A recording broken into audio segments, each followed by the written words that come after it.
for you.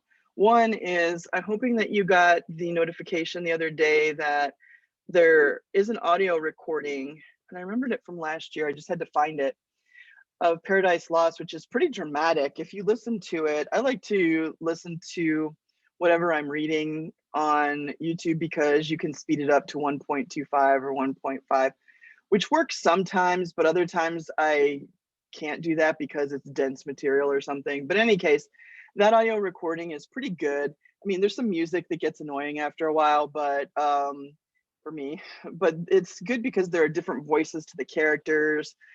Satan has one voice, Beelzebub has another voice. So you kind of get almost like a little play in your head that you can listen to. So I put the timestamps here so that if you wanted to also listen to book 2, you can indicate it there. But that's one really good way of reading through the material. I mean, it's interesting material, but it also helps if you have that audio.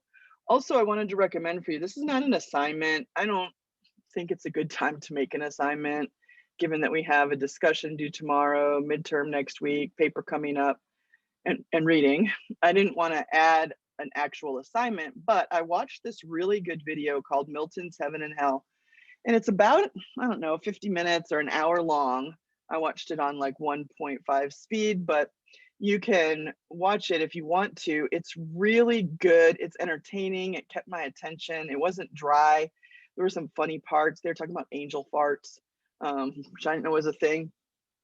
But it's kind of like in that video, the host of it is this Italian guy, and he takes you through Milton's life and the different places that he lived and what was going on in his life at the time. He actually goes to those places.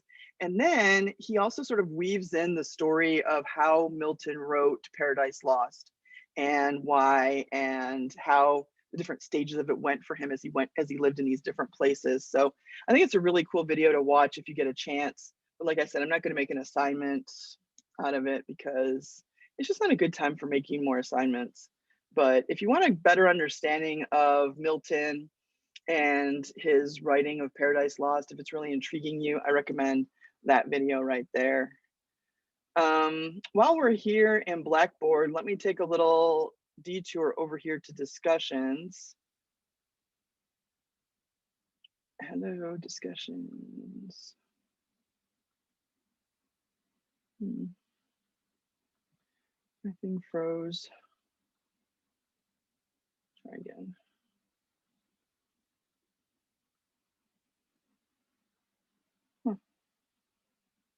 Discussion number, an error occurred.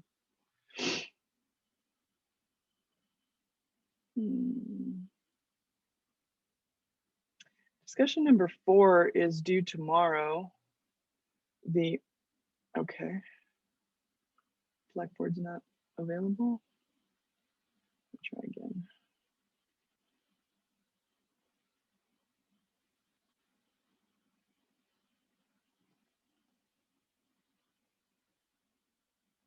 Okay, my internet connection is unstable. Tell me what I don't know. And I just wanted to go over discussion 4 a little bit, just to make sure if anybody had any questions, they would have the opportunity to ask me. It's the one about humanism and Othello, how Othello shows some of the humanistic traits, and also a second section about the psychology of Othello, the play, how Shakespeare could have used motivation and the psychology of that in the play.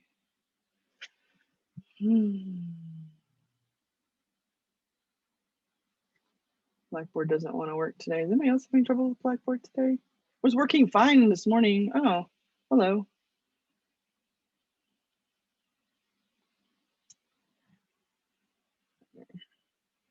Maybe now. If you had an incomplete on discussion 3, because I was waiting for, giving some leeway for people who needed more time to finish up the posts to your classmates, I've already finished those, and those grades are in the grade book, both grade books. I also submitted those grades to be cleared for the incomplete. So if you had an incomplete for the fourth 6 weeks on your report card, I've already put in for the grade that you'll see in the East grade book right now. So discussion 3, I've already done that. Here's 4.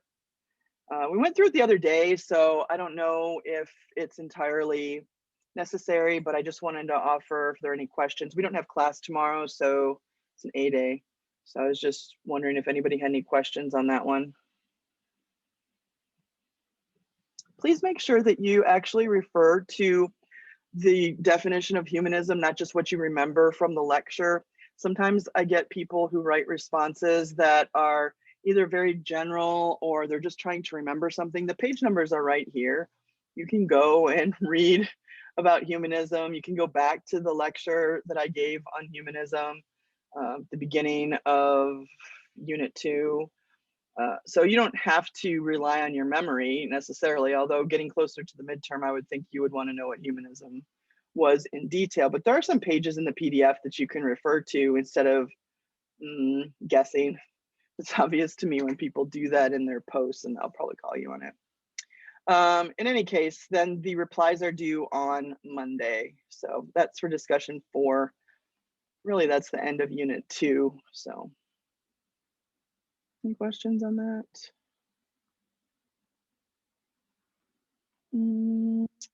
Also, we have the midterm coming up. You've had the study guide for about a week now. So I'm wondering if there are any questions about the exam. I put a copy of the study guide here. It's also in other materials on Blackboard.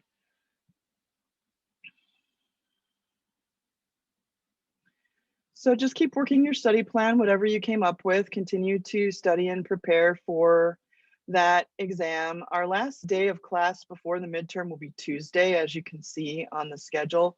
The Thursday and Friday, March 11th and 12th class days will not be class. We won't have any class on those days. I'm hoping that the calendar demonstrates that. I want you to use that time either to finalize your studying for the midterm or to sit and take the midterm, so that you have enough time. You don't have to worry about reading extra material for class or anything like that.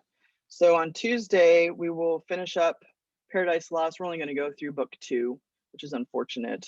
I could do a whole semester on Paradise Lost, but we'll just do books 1 and 2. And we'll also touch base and see at that point if there are any questions about how the midterm is going to be structured.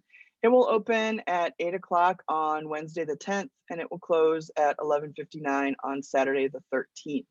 So if there's any time in there, plan your time wisely so that you don't have just an hour before you have to go do something else. Give yourself an open-ended amount of time. I don't know how long it will take you. If I was taking the test, I think I would probably take 2 hours or so to do it, but everybody's different. Also remember that you need to do it in one sitting. You cannot, if you close the midterm or it stops in the middle, it will just finish and you won't be able to get back in. So if you know that you have issues with connectivity, if your internet, if there's other people that are on during the week when you're on the internet, maybe you could take me up on the offer to come up to school. You can come here and take your test. I know it's not the most glamorous location or comfortable, but it does have steady Wi-Fi for the most part. So if you're worried about the thing stopping in the middle and getting you out of the midterm, then touch base with me and we can make arrangements for you to come up here. That's interesting. I've been getting these calls on my Google Voice from some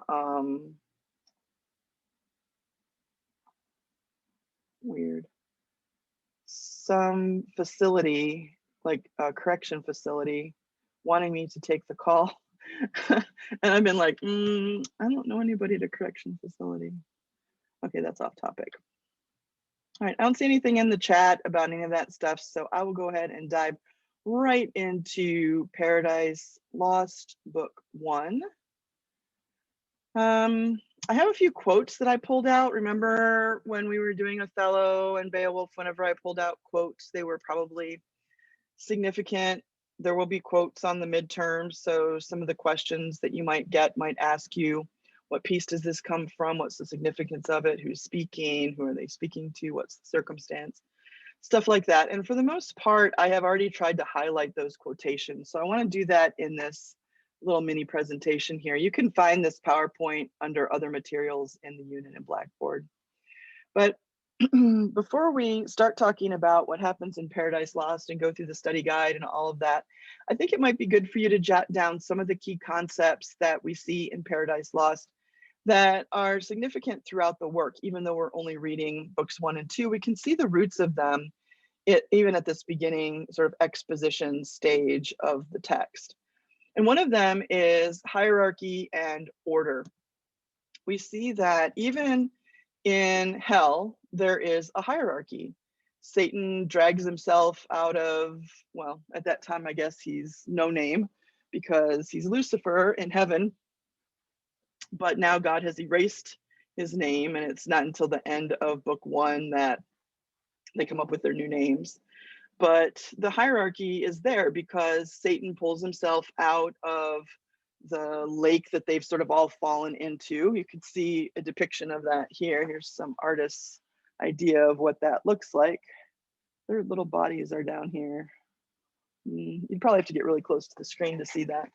But there's a hierarchy. He immediately starts to talk to the others about what they should do and how they need to form up. Of course, he was the leader in the rebellion, so it's natural that he would be the leader and the top dog there in what becomes hell. Right now, it's just sort of this nebulous, fiery sort of location that's nondescript. There are no buildings. They have to build pandemonium at the end.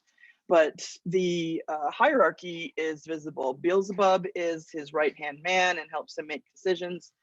Right-hand demon, and there are others. And we see the same hierarchy, of course, with God. God did not like the rebellion of the angels, and that's part of the reason why he banished them after the battle.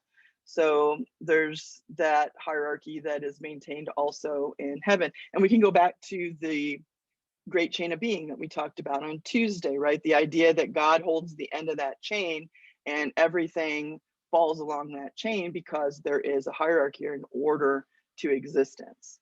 So that's a concept that we see quite a bit in Paradise Lost. Satan will try to create more of a democratic situation because that was one of the things that he criticized God for, being a tyrant. But ultimately, Satan makes the decisions. And in book 2, you'll see kind of the Congress of the fallen angels where they're discussing what they should do next. Disobedience and revolt is another important concept that we see in this work. Obviously, Lucifer and a third of the angels that went with him were disobedient to God and challenged him, and they paid the price for it. But we also see the disobedience in Adam and Eve because their story is tied to the fall of Lucifer as well. The fall of man and the fall of Lucifer are intertwined.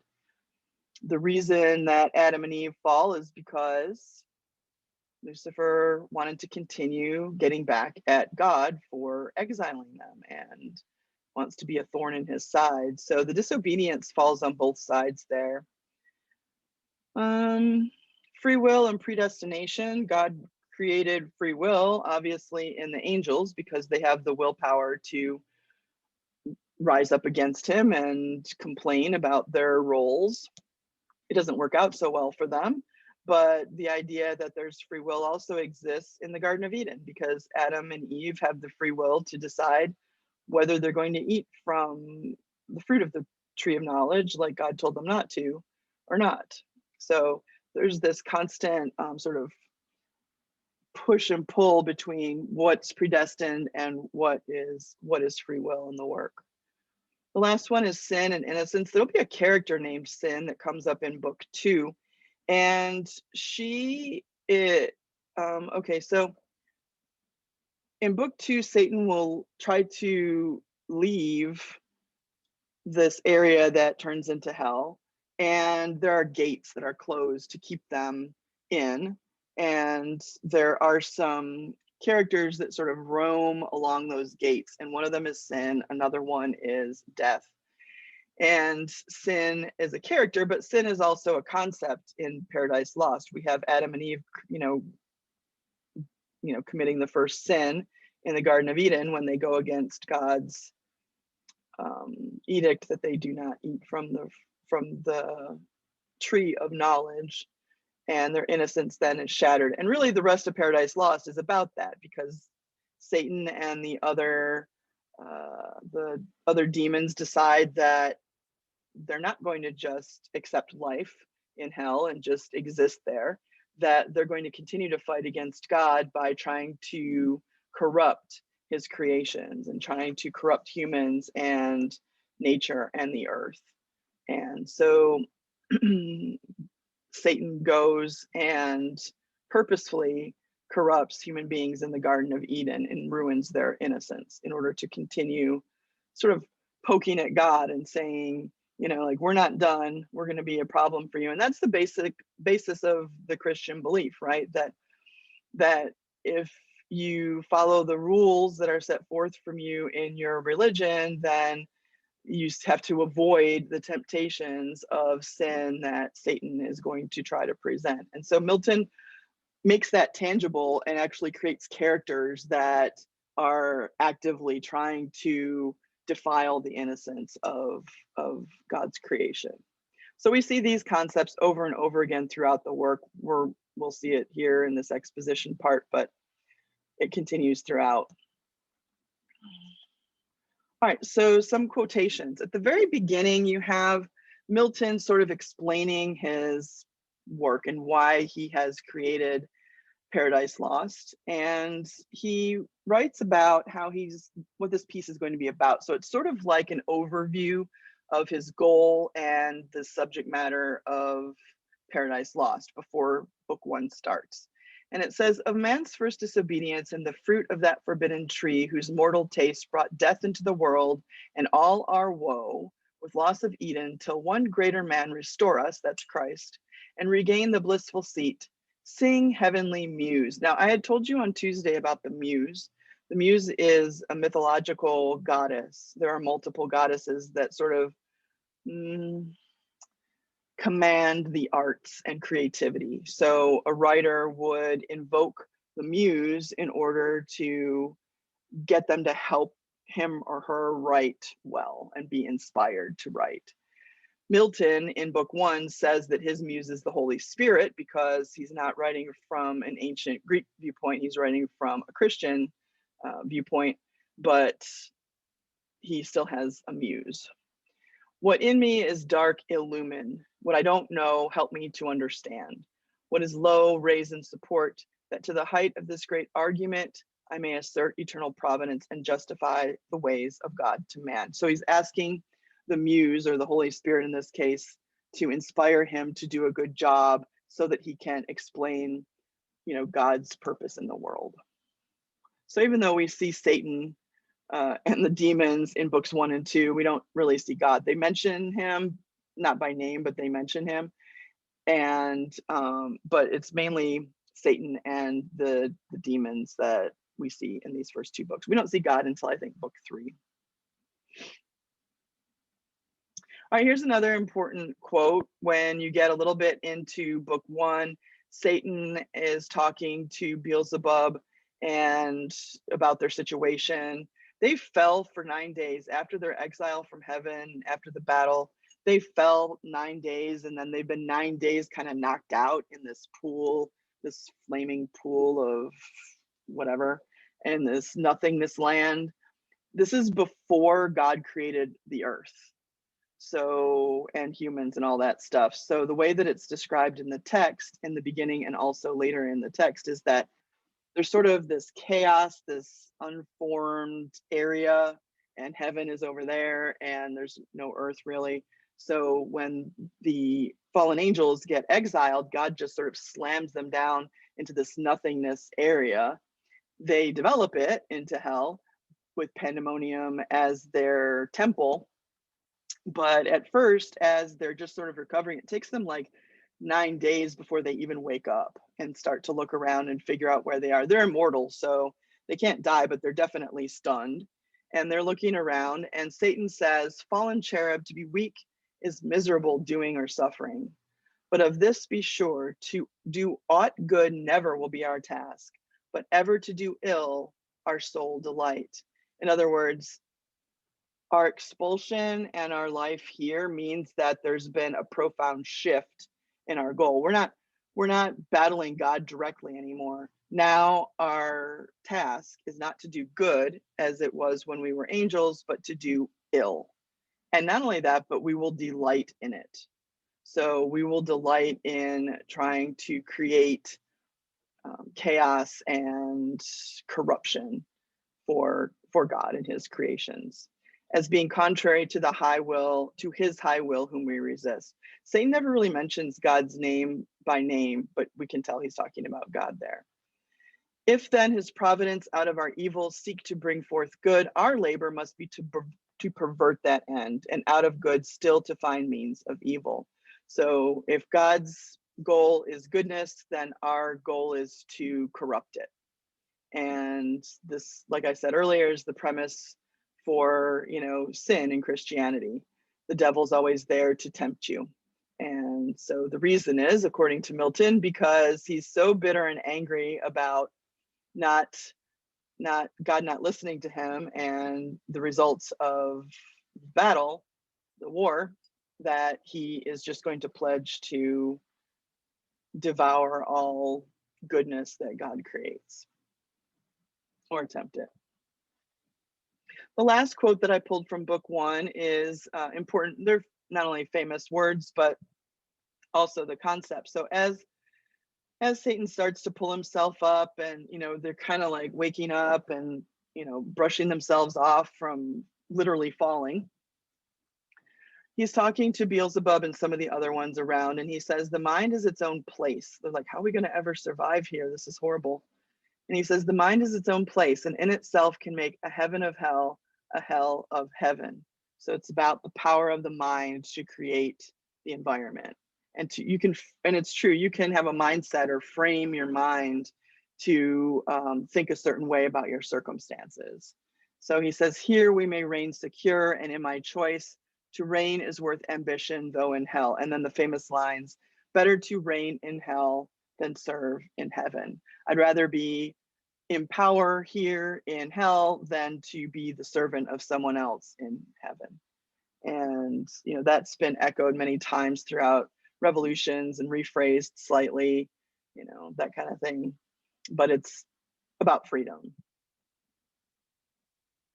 So those are the 3 quotes that I wanted to pull out. Hopefully going through them explains kind of the circumstances that we're talking about here in book 1. I also want to spend a little time with the study guide here. So if you haven't downloaded that or made a copy for yourself, I'm going to go through it and type some stuff in here just as basic notes. You probably have more notes in there than what I'm going to type, but I'm going to be talking. So any questions about book 1 so far before I go through the study guide?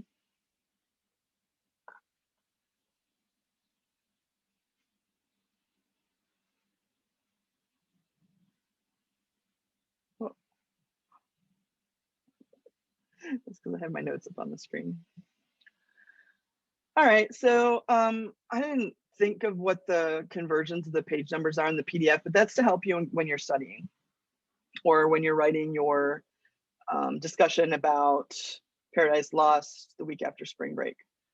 So the first section that we have on the study guide is sort of about that beginning part where Milton talks about how the story is going to be the fall of man, and how the fall of man really is also the fall of Lucifer and the other fallen angels.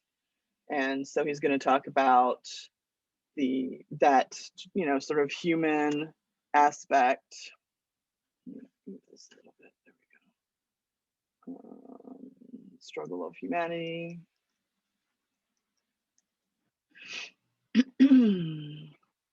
Here's the invocation of the muse, and this is also where we see him equating the muse with the Holy Spirit, the idea that it's a Christian work, it's not a pagan god, that he's getting inspiration from. It's the Holy Spirit. So it's sort of like the voice of God that is creating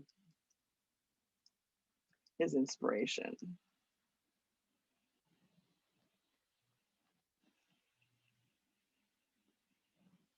So the role of the muse, he kind of changes that to more of a Christian-centered idea.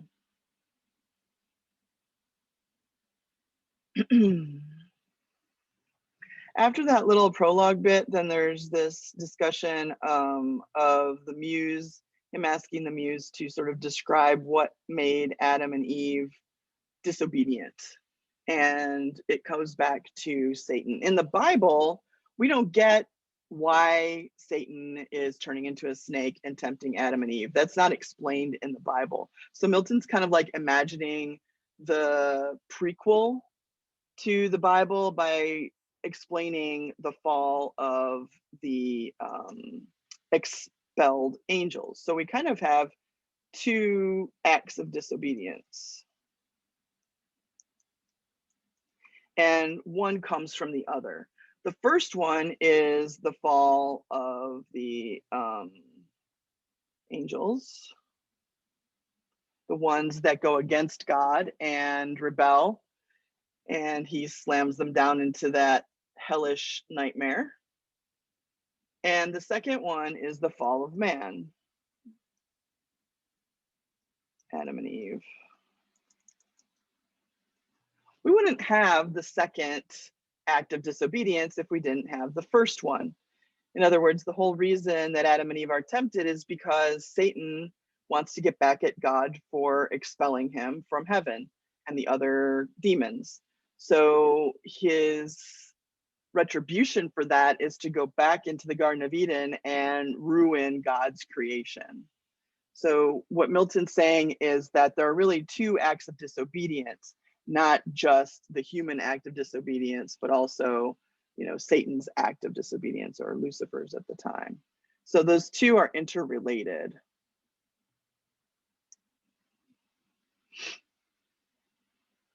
So then we get the picture of the landscape of all of the fallen angels sort of waking up there in this misty, you know, dank, sort of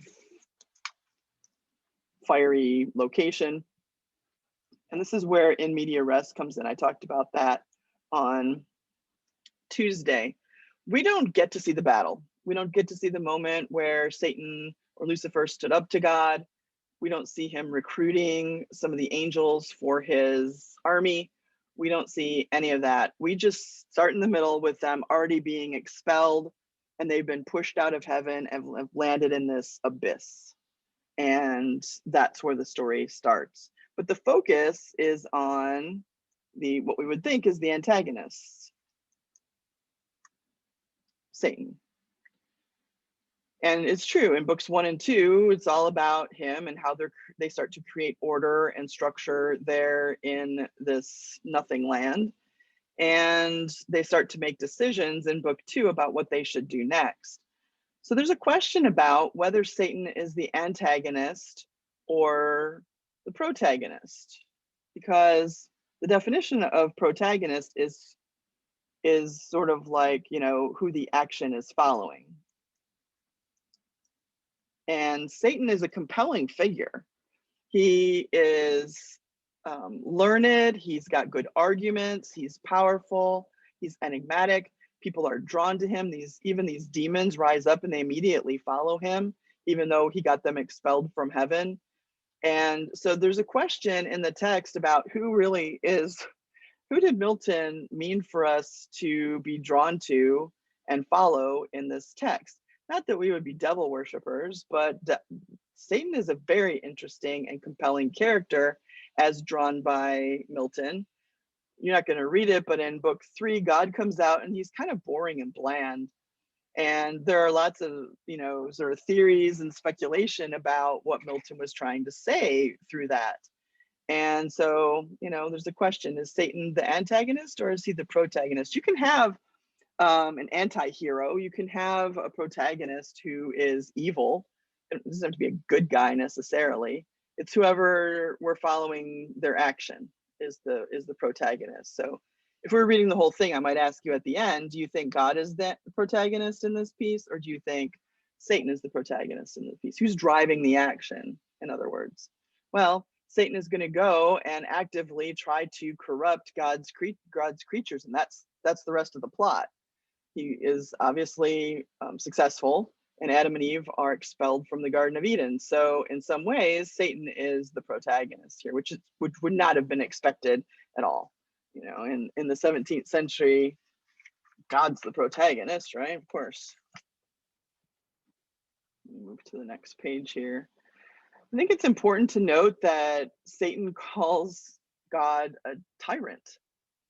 He says, you know, are we going to keep fighting the tyranny of heaven, or are we going to just accept our lot in life and just plod along here and keep living in this location? So I think it's interesting to point out that Satan sees God as a tyrant. You can almost see Satan's arguments when you're looking at it. You can see the rhetoric that he's using to explain why they should continue to fight against God, and you start going, Satan's got a point.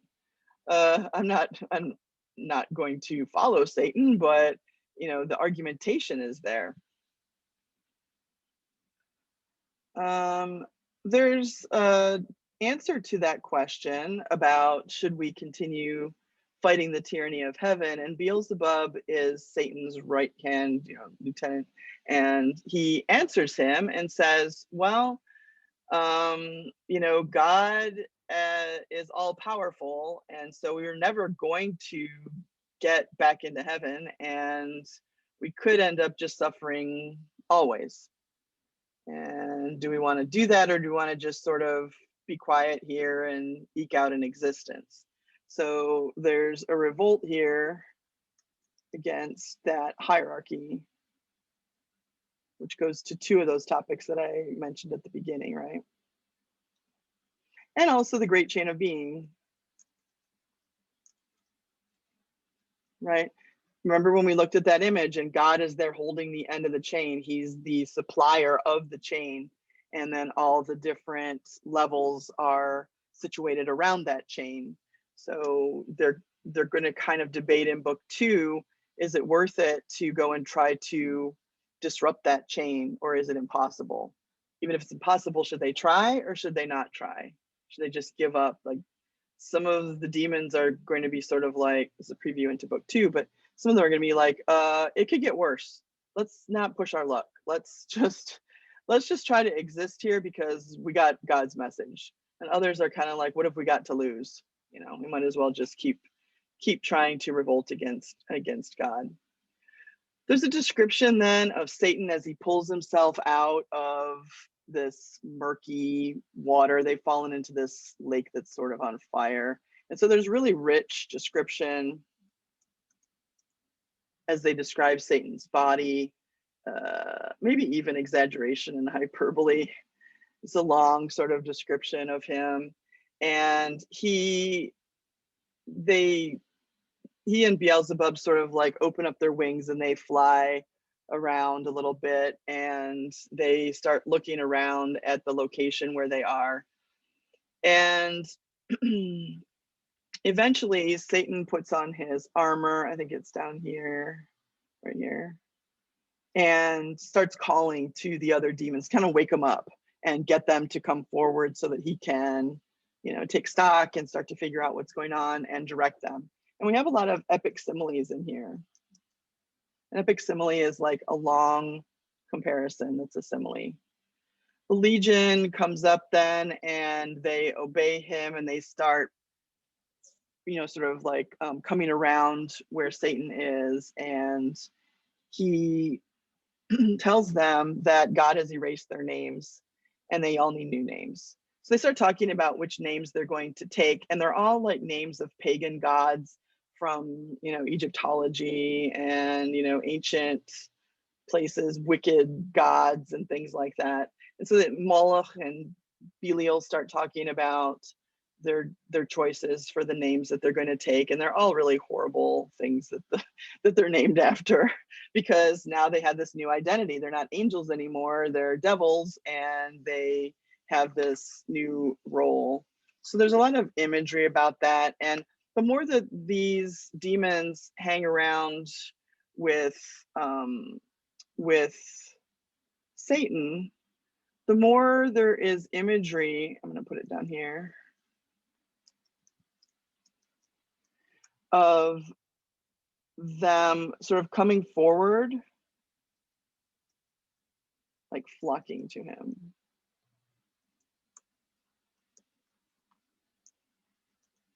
He was the leader in the rebellion, so this is a moment where they're looking to him to be like, what's next? What are we gonna do next? And a little bit of hope.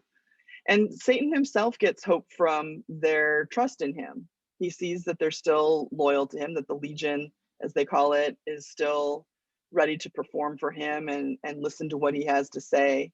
And so he starts talking about how, you know, he is still against God, that even though God did this horrible thing to them, that he still is sure that they should continue rebelling, but isn't sure how to go about that.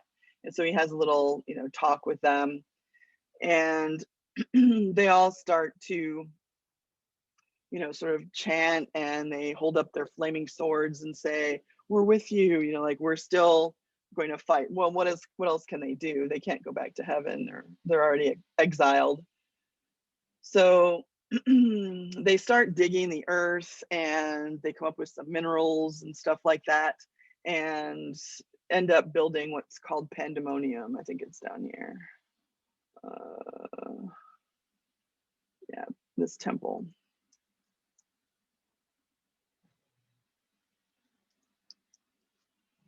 So pandemonium is the structure that they create that's kind of like their meat hall, if you want to, like a callback to Beowulf. And so they go and they create these glittering seats, and, you know, this temple with all these details and so on and so forth. Pandemonium means all the devils or something like that. We use the term pandemonium sometimes, you know, like there's pandemonium going on in the living room with all the cousins hanging out together. And really, it's a reference to hell. It's hellish in there. But note that the building of pandemonium is a parody of ornate churches. Much of Paradise Lost is Milton trying to point out some societal issues. And one of them is the fact that at this time they were building, you know, spending huge amounts of money to build cathedrals with expensive art and architecture while people were starving in the streets. And so the question is, why would you spend so much money on these churches when you're not even helping these people? And so to mock that, Milton makes all the demons build this grand pandemonium structure. And it's sort of like the equivalent of these cathedrals, but it's a place where they can sit almost like a parliament or a congress and discuss and debate their future. So there's a little bit of a cliffhanger at the end, because the idea is that in the next, they all sort of sit down and wait for Satan to, you know, sort of start the meeting. And in book 2, he'll start the meeting and he'll ask the question, what do we do from here? What do you think we should do? And so different characters, different demons will get up and give their opinion on what we should do in order to convince the crowd and to convince Satan whether they should accept this fate or whether they should continue on in their war against God. So that's really what happens in book 2. You can start to, maybe you have those skills still handy for you on analyzing rhetoric, because the different characters will be making different points and different arguments as they try to make their opinions known about what should happen next. So they're going to have a debate in the next book. Is there anything that I skipped over? I know I didn't put some notes in here. I was talking about these sections, but I didn't put notes in each section. You should have more notes than what I was able to type in there while I was talking. Is there any section of book one that you want me to talk about or questions that you want me to answer?